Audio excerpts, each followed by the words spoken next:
23 juillet 2025, une date certainement déjà notée dans vos calendriers.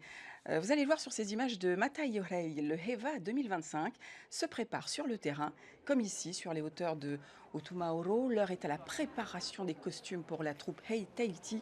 Plus de 200 artistes, plusieurs fois primés, avec en 2022 le Grand Prix en catégorie professionnelle. Hei Tahiti, créée par celle qui a fait ses premiers pas comme danseuse à 4 ans. Premier Heiva à 8 ans, meilleure danseuse en 1990, meilleur couple en 98, Thierry Trompette. C'est bien plus qu'un palmarès, c'est une référence et une parole qui compte.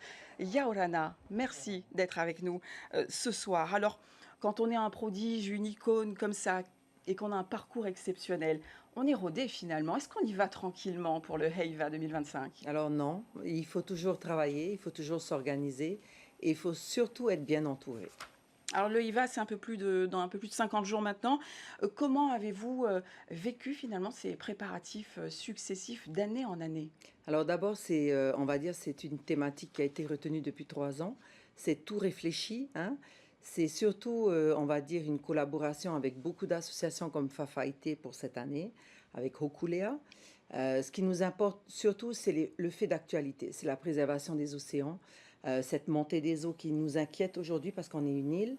Et puis derrière ça, c'est la préservation des fonds de nos océans avec justement on va dire, cette utilisation à outrance de cette pêche industrielle. D'où votre thème. Exactement, parce qu'il nous faut valoir les savoirs et les savoir-faire de la navigation traditionnelle, mais derrière le message fort qui est de préserver et de protéger. Alors les Heiva se suivent d'année en année et les problématiques aussi. Malheureusement, on entend encore parler de problèmes de lieux de répétition, de difficultés d'approvisionnement pour les costumes. C'est les mêmes sources finalement d'année en année. Que peut-on faire? Alors je pense qu'aujourd'hui, il est temps de se concerter entre communes, il est temps de pouvoir réfléchir avec le pays.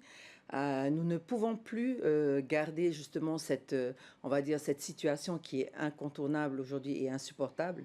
Et il est important de construire, on va dire, des conditions meilleures pour nos groupes de danse et de voir plus loin. C'est-à-dire, c'est pas qu'une simple salle de spectacle, c'est qu'est-ce qu'on fait pendant les 6 mois avant sur la préparation du Heiva. Le levier. Alors, je vais dire C'est un levier qu'aujourd'hui, politique?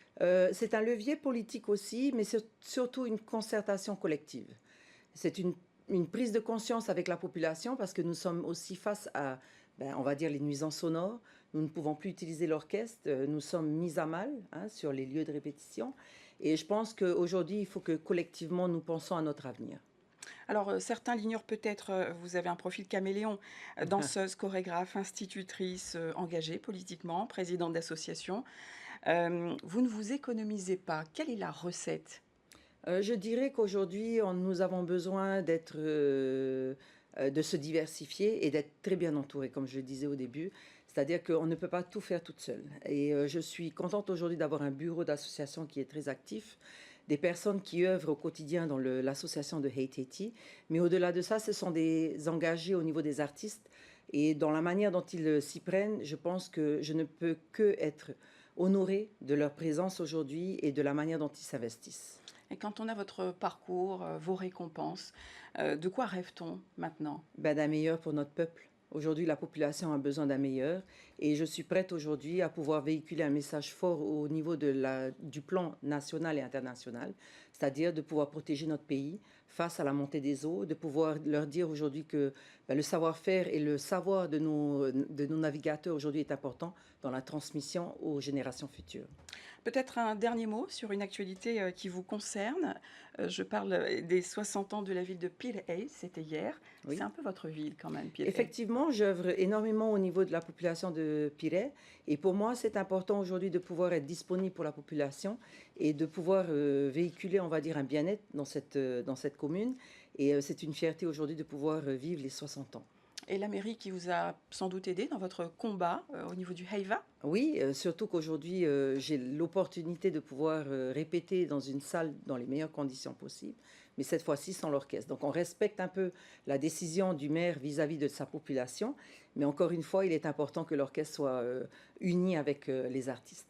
Si vous aviez un message à faire passer ce soir, Thierry les trompettes, ce serait quoi?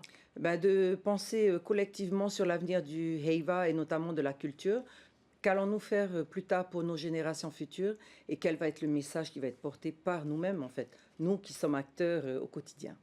Tiens, les trompettes, merci pour ce partage d'expérience. On retrouve évidemment votre talent derrière la troupe Hey Tahiti Marou. le 3 juillet prochain lors du Heiva 2025. Merci.